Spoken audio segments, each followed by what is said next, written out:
Olá a todos, meu nome é Ronaldo Gismondi, eu sou editor-chefe do Whitebook e hoje eu estou em companhia de Larissa Vermelinger. Larissa é uma de nossas editoras de clínica médica, é formada na Federal Fluminense e é aquela clínica raiz, fez residência na UERJ, fez R3 no FRJ, um clínico hoje quase em extinção no nosso meio. Bem-vinda, Larissa. Obrigada pelo convite, Ronaldo. A gente hoje vai falar de um tema super importante, que é a confusão mental, né? O que eu preciso fazer quando eu recebo um paciente, eu estou atendendo alguém nesse estado, para tomar as decisões necessárias para que o paciente descubra a causa da confusão e consiga melhorar, tudo bem? Claro, vamos lá. Eu vou começar então passando o caso, tá? Nós temos uma idosa de 80 anos, é uma senhora. A família conta pra gente que há mais ou menos 2 dias atrás ela começou com uma queda do estado geral e episódios de confusão mental. Tem horas que ela fica sonolenta de dia, e tem horas que ela agita de modo impressionante, desorientada, quer arrancar, quer sair andando, grita, cospe, aquela confusão em casa. A família está muito assustada e trouxe ela para cá. Quando a gente fez a revisão dos sistemas, não teve queixa de febre, de dor, de dispneia, mas teve um episódio de vômito de restos alimentares, mas foi um episódio único. Como antecedente, eles contaram que ela é uma hipertensa de longa data, já sabia ter algum grau de doença renal crônica, mas o acompanhamento médico meio irregular. Tinha uma perda cognitiva já desde a pandemia, com algum grau de déficit cognitivo, esquecendo uma ou outras coisas, mas eles não chegaram a fechar o diagnóstico de demência.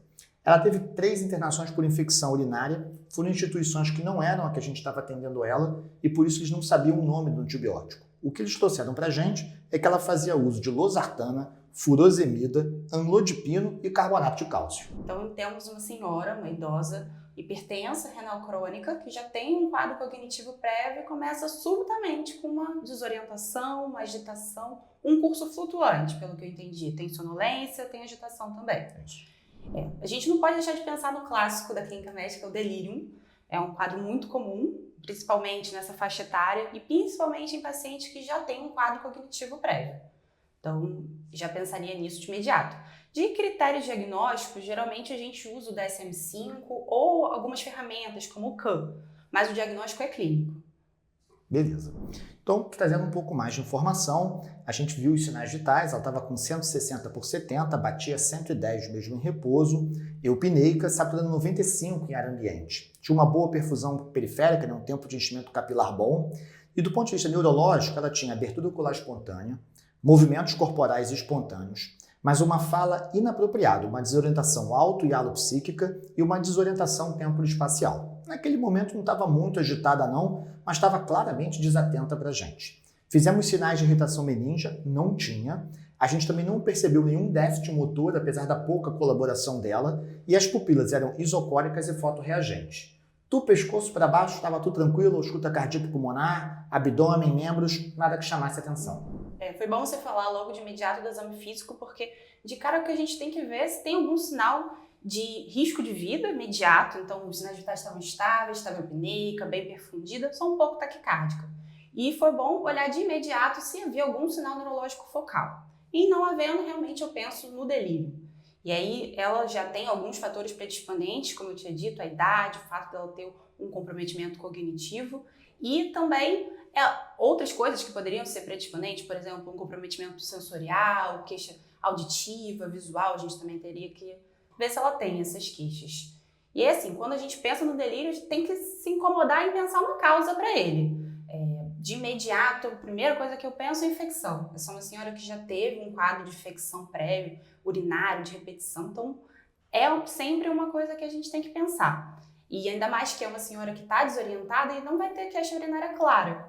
E por ser idosa pode também não ter febre. Então infecção eu vou ter que descartar necessariamente. Aí urinário é a minha primeira hipótese, mas a gente pode pensar também em outras infecções comuns nessa faixa etária. Então respiratória, cutânea, mas aparentemente não há nenhum sinal disso. Então, além das infecções, é importante pensar também em medicações. Então, os clássicos benzodiazepínico, antipsicóticos e até medicações que são compradas sem receita médica, como antihistamínicos, que às vezes são usados para facilitar o sono e podem ser precipitantes de delírio. Então, devemos estar atento a tudo isso. Perfeito. Então, para ajudar o nosso ouvinte, quem está assistindo ou ouvindo a gente tem uma senhora de idade que começa com um quadro agudo de confusão mental, desorientação e com muita agitação. Apesar de ter um déficit cognitivo prévio, né, que é provavelmente um quadro demencial ou um transtorno cognitivo leve, ela tem algumas coisas que chamam a atenção para a gente chamar de delírio. Sim. Agudo, flutuação ao longo do dia, inatenção. Então, provavelmente numa ferramenta como o CAN-ICU, ela certamente passaria. E a hora que a gente caracteriza que a causa é um delírio, eu não posso parar por aqui, eu tenho que pensar por que tem delírio. E a gente já começou a pensar infecção, medicação, e eu acho que outras coisas que podem ajudar também é ficar de olho nas causas metabólicas, né? A função renal, a função hepática, os eletrólitos, uma atenção especial ao sódio e ao cálcio, né? São coisas muito comuns. Eventualmente em idosos, até mesmo uma constipação mais acentuada poderia dar. Um diagnóstico diferencial de todo mundo que tem confusão mental é se não é uma doença primária do sistema nervoso central. Para isso, o exame neurológico é super importante. Em geral, quando a gente tem uma doença primária do sistema nervoso central, em que a gente pensa, por exemplo, num AVC ou numa crise convulsiva, a gente costuma ter um sinal focal que é uma pista. Nesses doentes com sinal focal, a neuroimagem é obrigatória. Na ausência de sinal focal, a neuroimagem fica reservada para quando o seu exame físico não tem qualidade ou uma situação que está muito inexplicada, que você não achou outras causas para a gente. Na história dela, o que mais você pensa que poderia estar por trás desse delírio? Acho que além de infecção, distúrbios hidroeletrolíticos, a gente pode pensar na constipação, como você disse, na retenção urinária. A neuroimagem eu não faria de imediato, porque acredito que existem outras causas mais comuns. Então, reservaria para caso ela não tenha uma boa resposta e tudo mais. Então, além desses exames que você disse de imediato, um hemograma, uma função renal, eletrólitos, uma proteína C reativa para a gente ver se tem algum sinal de infecção. Pediria também exames guiados para urina, então EAS, urinocultura e hemoculturas também. Começaria por aí. Perfeito. Então, num doente que tem delírio, em que eu examino e eu não acho um sinal focal, a neuroimagem se torna então opcional, eu foco nos exames de sangue, urina, como possíveis fontes para a gente. Então, hemograma, ureia, creatinina, sódio, potássio, cálcio, né? O hepatograma completo, uma proteína C reativa, cultura do sangue e da urina. Se tivesse sintoma respiratório, botava um raio-x de tórax, mas nesse caso a gente talvez pudesse inicialmente esperar os outros exames antes de pedir. E uma coisa que preocupa a gente é que entre você pedir o exame e o exame ficar pronto, a família às vezes está muito incomodada com a situação do doente, né? Quando o delírio é hiperativo, quando a pessoa tem uma agitação muito importante, você pode lançar mão de um antipsicótico para temporariamente controlar aquilo. O antipsicótico, ele não muda desfecho, pelo contrário, tem até estudos que sugerem que o antipsicótico pode piorar o desfecho desses doentes, mas eles são importantes como um controle temporário. A gente tem, por exemplo, o haloperidol, que a gente pode fazer parenteral, mas tem muito efeito extrapiramidal. A gente tem a risperidona, que é uma droga um pouquinho mais moderna, tem a vantagem de ter em solução, então você consegue fazer por uma GTT ou por uma nasenteral, e você tem os antipsicóticos mais modernos, dão um pouquinho mais de sonolência, um pouquinho menos de efeito extrapiramidal, e que às vezes são bacanas de você botar à noite, para você fazer a pessoa dormir de noite e de dia ficar acordada calma, né? Esse é o nosso objetivo. Eu durmo à noite e eu de dia fico calmo. Olanzapina e quetiapina são isso.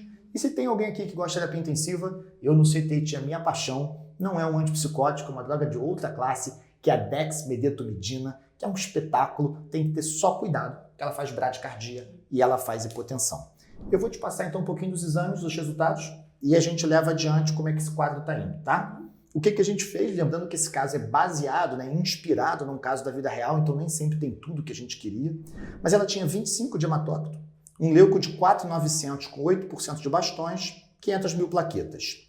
Sódio, magnésio, cálcio, todos normais, potássio de 6,3, tá? Primeiro sinal de alerta. Ureia, 170. Creatinina, 12. Glicemia ok, proteína C reativa, 24 mg por decilitro. Gasometria, pH normal, lactato de 2, bicarbonato de 24, tá? Função hepática, TSH, dosaram B12, nada demais. Radiografaram ela no tórax, nada demais. Eletro, só uma teia apiculada, talvez desse potássio, mas o EAS coletado por sonda de alívio, tá? Um método que melhora a especificidade do EAS, né? Ele mostrou uma piura importante com estearase positiva, né? O leucócito, a tira, mas o nitrito negativo. Só que a cultura, ela deu contaminação. Fizeram também uma TC de crânio, mesmo sem sinal neurológico, é vida real, tá? E na tomografia de crânio só tinha atrofia cortical difusa. Então, de cara chama atenção essa disfunção renal. A gente não sabe a creatinina de base, mas com certeza a 12 é uma disfunção bem importante. Ela não tem outros sinais, assim como a acidose metabólica, mas tem uma hipercalemia leve a moderada. Então a gente já chamaria de cara a nefro para acompanhar em conjunto com a gente, mas aparentemente não tem um sinal de diálise de urgência, você também não descreveu no exame físico nenhuma hipervolemia, nem nada além disso. E chama atenção sinais de infecção, então tem um bastão elevado, tem uma proteína C reativa elevada e sinais de infecção urinária. Apesar do nitrito negativo, isso não exclui a infecção urinária, tinha piúria também, esterase leucocitária positiva, então penso realmente que o foco seja urinário. Começaria antibiótico de imediato, pensando em foco urinário, e chamaria a nefro para acompanhar com a gente. Perfeito. Uma das dificuldades que a gente tem às vezes no idoso é isso, né? Como o idoso tem múltiplas comorbidades, múltiplas medicações, você pode ter mais de um fator contribuindo para o delírio. Então aqui a gente tem claramente piúria, PCR super alta, né? Então a chance de ela ter uma infecção em atividade é grande, mas eu também tenho uma disfunção renal importante, uma ureia elevada. Então qual fator está contribuindo? Se você tiver acesso aos exames prévios de ureia e creatinina, isso talvez possa te ajudar a entender o quão aguda é essa elevação. E foi justamente a dúvida que a nefro teve. Será que esse 170 justifica toda a confusão mental que a senhorinha estava tendo? Né? Ou será que a infecção estava por trás disso? Como não tinha acidose metabólica, a gente fez uma correção da hipercalemia, né? Como tinha alteração eletrocardiográfica, entrou o gluconato de cálcio, em seguida entrou uma furosemida para estimular a diurese. A gente acabou não precisando fazer bicarbonato nem glicoinsulino. Com a gluconato e a furosemida, o potássio caiu e o eletro melhorou, o que é um bom sinal. Isso permitiu a gente ter tempo de poder estudar. Outra dúvida é sobre o antibiótico, né? A gente tem uma doente com sinais de resposta inflamatória sistêmica, ela estava taquicárdica, com confusão mental, tudo para ter uma infecção que fosse uma pielonefrite grave, e a gente precisa começar um antibiótico rapidamente, né? Enquanto a hemocultura não estava pronta, a gente então, com base no histórico prévio, optou por começar com piptazo. A gente sabe que na primeira linha tem ali quinolona, tem cefalosporina de segunda e terceira geração, mas a gente quando vai para um doente já exposto a antibiótico, um doente que dialisa ou um doente que frequenta oncologia, a gente sobe um degrau, normalmente é cefepime ou piptazo, e não deu certo, a gente tem o último degrau, onde está o meropenem ou até mesmo uma micacina se ela não fosse nefropata. A gente começou piptazo, tá? Só que, ao contrário do que a gente pensava, passaram-se ali 48 a 72 horas e a doente não melhorou. Ela mantinha confusão mental, ela mantinha PCR em platô. Ela não piorou, mas ela também não melhorou. Diante de um paciente que não está melhorando, acho que a primeira coisa é rever o diagnóstico, se realmente é uma infecção urinária, e não tendo nenhum outro fator confundidor, pensar se essa infecção teve alguma complicação, como, por exemplo, uma bactéria resistente, que nesse caso ficou difícil, porque a cultura de urina veio contaminada, então dificultou a gente de escolher o melhor antibiótico para o caso, e pensar em outras complicações até anatômicas, como abscesso ou alguma obstrução do trato urinário, como um cálculo, um tumor. Então, eu pediria um exame de imagem e reculturaria tanto sangue quanto urina. Isso, as decisões no dia eram essas. O que eu faria de propedêutica complementar e o que eu poderia mudar do tratamento dela. A gente optou por manter um uso SOS de antipsicótico para agitação, estava dando certo. E a gente optou por não mudar a piptazo, considerando que ela não piorou. A decisão foi essa. Se ela tivesse ficado hipotensa, se ela tivesse ficado mais taquicárdica, ou feito SARA, né, a gente talvez tivesse mudado o antibiótico. Mas nela, como a situação era mais de não melhora, a gente optou por investir na imagem e a gente fez uma tomografia inicialmente sem contraste, ela tinha 12 de creatinina, né? E na tomografia sem contraste veio um cálculo, nessa idade, 80 anos, em terço médio de ureter, com dilatação renal a montante. Entendi. Aí, nesse caso, realmente seria importante desobstruir o trato urinário para que houvesse, de fato, uma melhora. A urosepse é uma das urgências, né? Não é que você precise ir para a sala imediatamente, igual você tem no aneurisma roto, mas você precisa ir precocemente, né? Então a gente já tinha começado antibiótico, já tinha feito suporte clínico, a doente não tinha acidose, não estava com aminas, tinha como ir para cirurgia.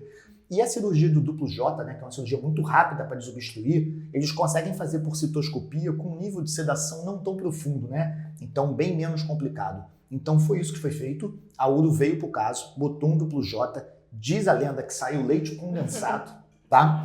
E a partir dali a melhora foi impressionante. E um dos dados retrospectivos, né, então uma dica de estudo muito bacana é, acompanhe o que aconteceu com o doente depois. Se você atende um doente desse na emergência ou no plantão, e as ideias que eu tive deram certo, e a gente pôde ver que ela melhorou. Ela melhorou a função renal, a ureia ficou numa faixa ali entre 80 e 100, e a creatinina em torno de 4. mas foi o suficiente para não dialisar e para poder ir para casa ambulatorialmente. E agora que a gente já comentou sobre quase tudo, eu queria saber que mensagem que você deixaria para os seus internos, para os seus R1s, o que você quer take home message para eles? Acho que o principal é já estar atento aos sinais do delírio no início do quadro. Então, um paciente que já tem um fator de risco, já tem uma idade avançada, um quadro cognitivo, já pensar nisso precocemente, evitar que esse quadro progrida, tentar pensar de forma não farmacológica, então estar atento ao ambiente, à família presente. Acho que isso vai ser muito importante. E não se contentar com esse diagnóstico, tá sempre buscando a causa dela. Porque tratando a causa, a gente vai conseguir controlar essa agitação. Beleza, eu queria agradecer muito por sua vinda. Acho que foi um papo ótimo. E eu aguardo vocês nos próximos episódios. Um abraço, tchau, tchau. Tchau, tchau. Áfia, viva o melhor da medicina.